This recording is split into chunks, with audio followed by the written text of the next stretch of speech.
ரஜினியை வந்து எப்படி நீ வந்து ஒரு எஸ்சி டைலாக் வந்து வச்சு பேசலாம், எப்படி ரஜினிக்குள்ளே வந்து ஜாதியை கொண்டு வரலாம். ஆனால் கிட்டத்தட்ட இந்த 2 வருஷத்தில் 600 படங்கள் வந்திருக்கும். 600 படங்களில் எத்தனை படங்கள் எத்தனை இயக்குனர்கள் இயக்கியிருப்பாங்க? அத்தனை இயக்குனர்களுக்கு இந்த தமிழ் சினிமாவை உயர்த்துவதற்கு அவங்களுக்கு எந்த பங்குமே கிடையாதா?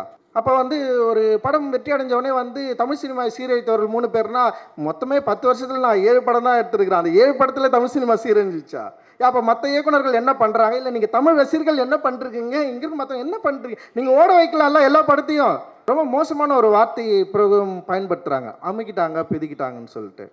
எவ்வளோ மோசமான ஒரு வார்த்தை. இந்த இந்திய சமூகத்தில் மாறி படம் ரிலீஸ் ஆகிறதுக்கு முன்னாடி பயங்கரமாக எழுதாங்க, இந்த படம் பார்க்கக்கூடாது, இந்த படம் யாரும் போகாதீங்க, இது ரொம்ப தப்பான படம், டியூடுக்கு போங்க, டியூடுக்கு போடான்னாங்க.